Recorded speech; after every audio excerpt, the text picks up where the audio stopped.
कंचन जी का, जो मुझे अपनी कहानी पढ़ने के लिए यहाँ मौका दे रही हैं। इस किताब तुम्हारी लंगी को तो मैंने पिछले साल ही पढ़ लिया था और सबसे पहली बार मैंने बात भी आपसे तभी की थी।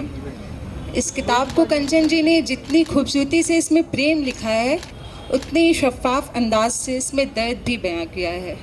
एक असामान्य ज़िंदगी का दर्द, वो दर्द जो हमें किसी कटघरे में नहीं खड़ा कर रहा, ना हमसे कोई सवाल कर रहा है। वो हमसे और उस पूरे समाज से बस थोड़ी सी संवेदनशीलता की उम्मीद कर रहा है। आज मैं आप लोगों के समक्ष इस किताब की तुम्हारी लंगी कहानी के कुछ अंश पढ़ूंगी। वैसे तो ये कहानी विशुद्ध रूप से एक प्रेम कहानी है, लेकिन इसके मूल भाव में एक शरीर में आए विकार या कहिए सामान्य व्यक्ति से इतर मिले शरीर के अंदर जो स्नेहिल सी आत्मा है, उसका दर्द है। वो दर्द जो जीवन में आए सच्चे प्रेम को प्रेम ही रहने देता, किसी बंधन में नहीं बांधने देता है।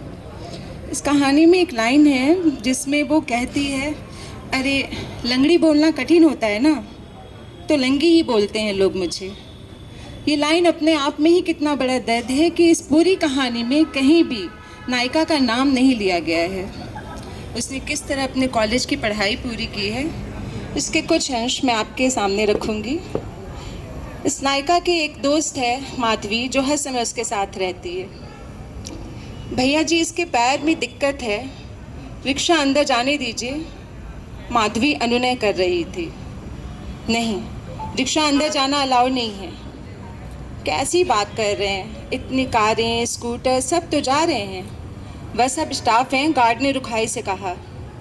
अरे तो भैया हम उतर ही जा रहे हैं, इसे जाने दीजिए, ये कहाँ क्लास तक जा पाएगी चलकर, आप खुद देखिए कितनी दिक्कत है। अरे दिक्कत है तो ना पढ़े, प्राइवेट पढ़े, अब यहाँ का ऐसा नियम है तो क्या करें, यहाँ आ गई। लड़की उतर गई रिक्शे से, ज़मीन पर बैठ गई और घिसटते हुए चल दी। उसने ढीली ढीली लंबी चोटी कर रखी थी, चोटी एक तरफ लटकी हुई थी, पसीने में लथपथ चेहरे पर आगे की लटें चिपक गई थी। संस्कृत लिटरेचर की क्लास।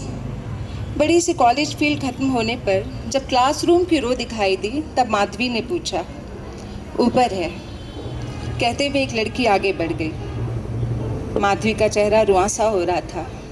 लड़की ने दुपट्टे की गांठ को दोहरा कर और अधिक कसकर बांधा और सीढ़ी की तरफ चल दी। पुरानी बिल्डिंग की टूटी फूटी सीढ़ियाँ एकदम खड़ी चढ़ाई की थीं और सकरी भी। लड़की ने एक हाथ उस चौड़ी सी रेलिंग पर रखा जो हाथ की पकड़ में नहीं आ रही थी, और दूसरा सीढ़ी पर, और चढ़ने लगी। ऊपर भीड़ लगी थी, सभी देख रहे थे कैसे एक लड़की हाँफती हुई इतनी सीढ़ियाँ चढ़ रही है जैसे एवरेस्ट ही चढ़ रही है। एक दूसरा दृश्य है, इस दृश्य को समझिएगा। लड़की कहती है, इतना गंदा बाथरूम। लड़की चिराइन भपके के बीच खड़ी थी। मुझे तो बैठ के जाना होता है, सारे कपड़े इसी पेशाब में सन जाएंगे। फिर क्या, चल आज घर चलें। लंच नहीं करेगी? नहीं। क्यों? लंच किया तो प्यास लगेगी और पानी पिया तो यूरिन के लिए जाना पड़ेगा। उसका अपने पास कोई विकल्प नहीं, तो अब सीधे रात को खाना। अरे कोई 1-2 दिन की बात है क्या, 3 साल निकालने, और फिर हर जगह ऐसी है भारत में तो वॉशरूम के मामले में। चलिए 3 साल तो ऐसे ही निकलेंगे, आगे की आगे देखेंगे। एक दृश्य है जिसमें वो क्लास के लिए जा रही थी, बस एक सीढ़ी, फिर क्लास की गैलरी।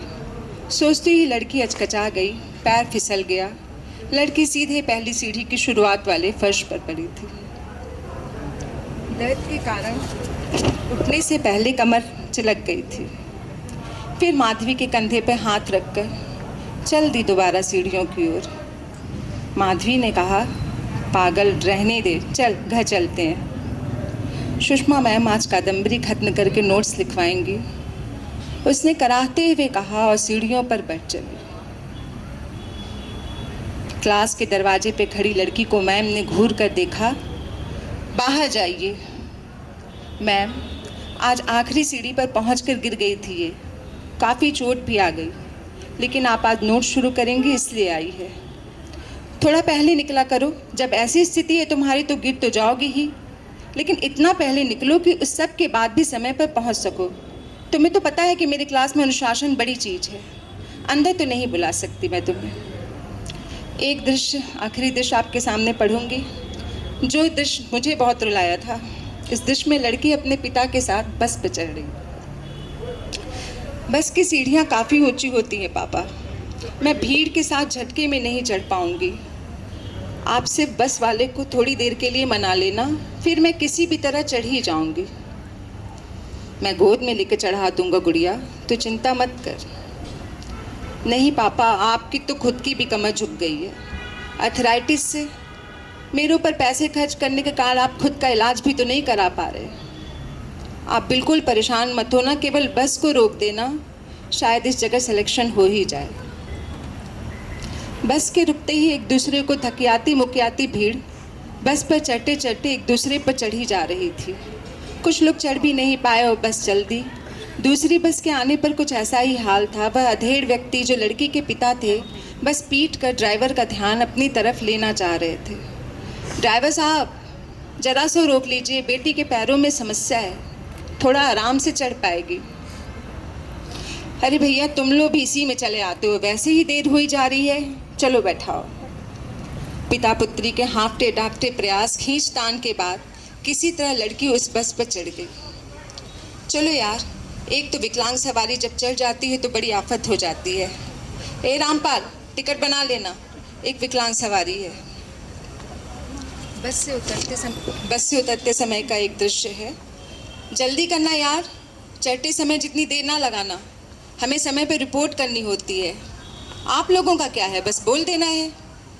हाँ भैया, बहुत धन्यवाद आपका, लेकिन यहाँ तो लगता है कीचड़ बहुत है, जरा आगे बढ़कर उतार देते तो बड़ी दया होती।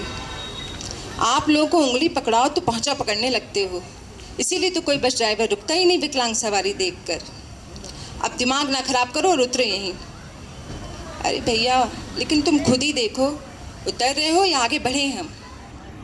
इतनी ऊंची बस से बैठकर उतरे बिना उतरना संभव नहीं था। ज़मीन सूखी होती तो एक बार सड़क पर बैठकर उठा जा सकता था। फिर भी लड़की और पिता ने मिलकर बहुत कोशिश की, लेकिन संतुलन डगमगा गया। लड़की धम से उस कीचड़ में बैठ सी गई। बस वाले ने पीछे की घटना से बेफिक्र घूं घूं कर अपनी गाड़ी बढ़ा दी थी। पापा अपनी आंखों के आंसू छिपाते हुए लड़की की तरफ हाथ बढ़ा उसे मजबूत कर देना चाह रहे थे। उनकी कमर में नहीं, दिल में दर्द उठा था। इसको पढ़ने का उद्देश्य ये नहीं था कि आपको मैं और रुलाऊं।